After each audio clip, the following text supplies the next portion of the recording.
kind of miserable into range sports in general. 100%. Yeah, but Braum is really strong at the moment. It's good at. I feel like I'm hearing some bias here. I mean, it's good into the top side. 26 points. Honored. Hook being threatened. Elyoya spotted out. Will that hook come through from Labrov? Yes, it will. Lands the root onto Alvaro. Hansama did get slowed by the beat drop. SkewMond here first. Awesome damage onto Labrov! Supa! Holy! Wanted to watch in this series. Was important in game one, but more about the scaling here. We see Hansama and Supa battling out for early game control. Now, of course, this graphic doesn't include the game one performances from both of these teams, but you recognize. Oh, hang on a minute. Super caught out. He's going to have to use the cleanse, but Hansama with the slows. Heal comes out. Hansama has to back away. Labrov will be able to get the kill. Alvaro forced away as well.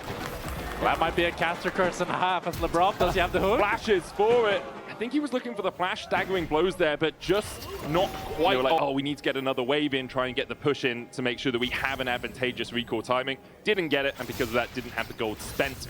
As we see both the junglers down towards this bottom side once again. Still a lead for Supa.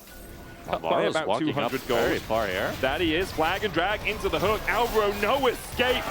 A volley from Hansama. And the arrows from his quiver find their mark. And Alvaro, I think he's not used to playing such a squishy champ like the Seraphine. He's not respecting the hook range, and as soon as they get on top of him... I mean, for me, though, we've been seeing Alvaro play way more range support this split. We've seen Nami, we've seen Lulu, and him bringing up the Seraphine isn't too much of a surprise. The biggest surprise, knocked back. Onto Caps. Jojo going in with the Ghost.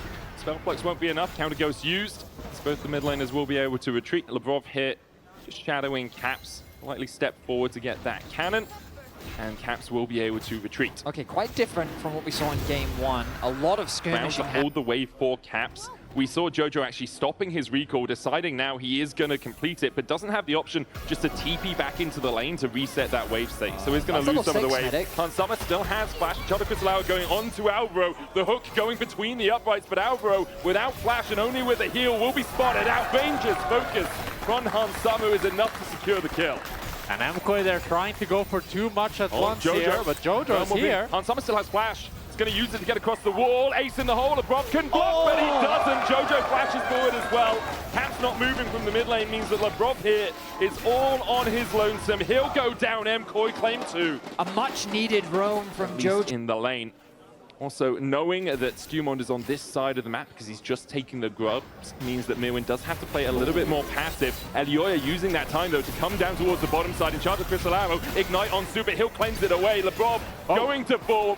Labrov flat. Yeah, he did, and immediately got knocked up. I think he face planted on that Kit Kat. But wanted to take a quick break. I mean, with Drake up in a minute's time, BrokenBlade might not think about the fact that Elyoya could be there.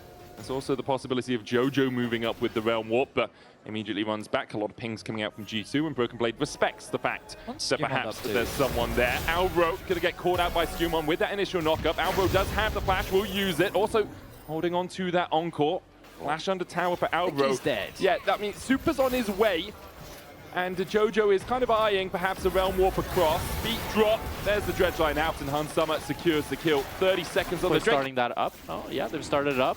But G2, they want to contest. Gonna look for this.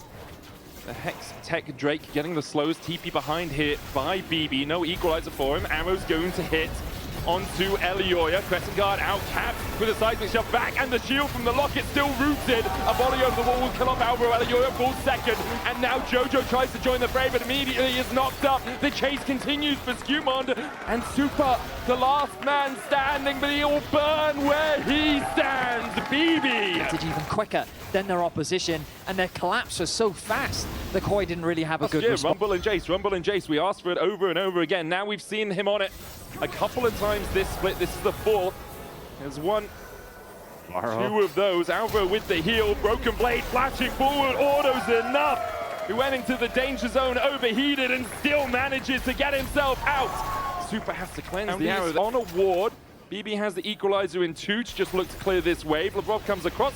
Supa's going to get slowed. The flash available for the Caitlyn. The Cataclysm 2 for SkewMond. Puts him in the cage. Flash away, flash forward. SkewMond finds another. G2 taking control of the game. Win becomes lightning. And SkewMond not caught by it. Get him on repeat. Yeah, exactly. So once the snowball starts, it becomes very difficult to stop. The good news for KOI is they will secure the first tower of the game, so that's a nice injection of gold onto Jojo. Ulti committed onto Elyoya. Yeah, Labrov with the depth charge there for the follow-up.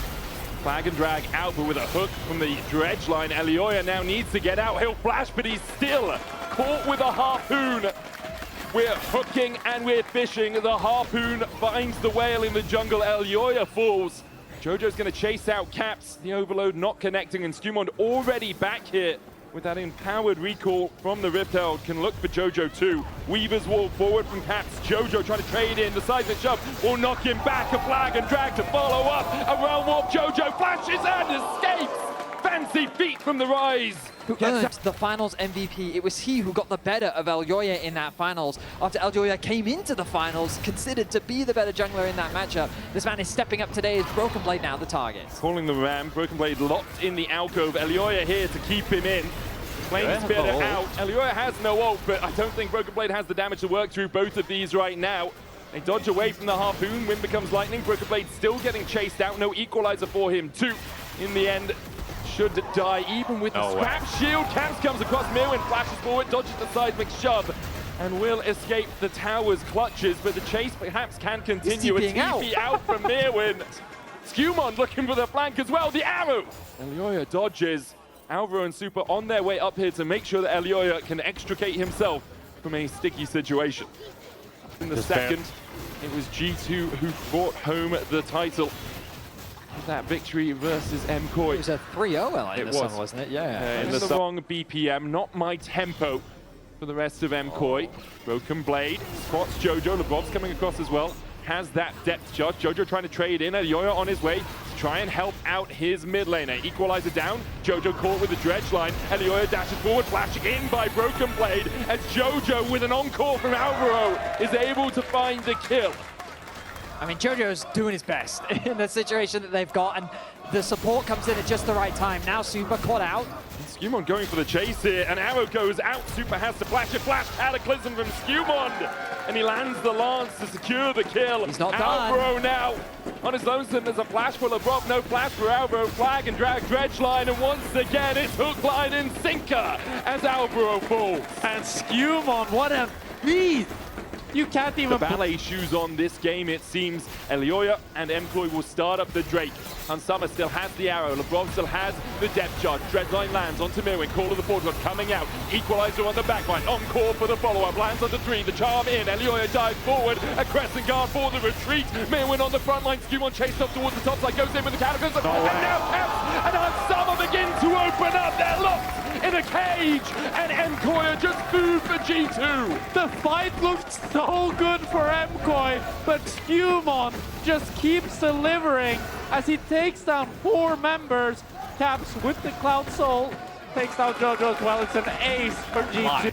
16 hill participation out of 18, only missing 2 across the entirety of this game. And now G2 once again with that 2-lane split. Push for the bottom inhib tower, will be able to take it, can go for the inhib as well. Hansama unleashing his quiver onto it, will take it down.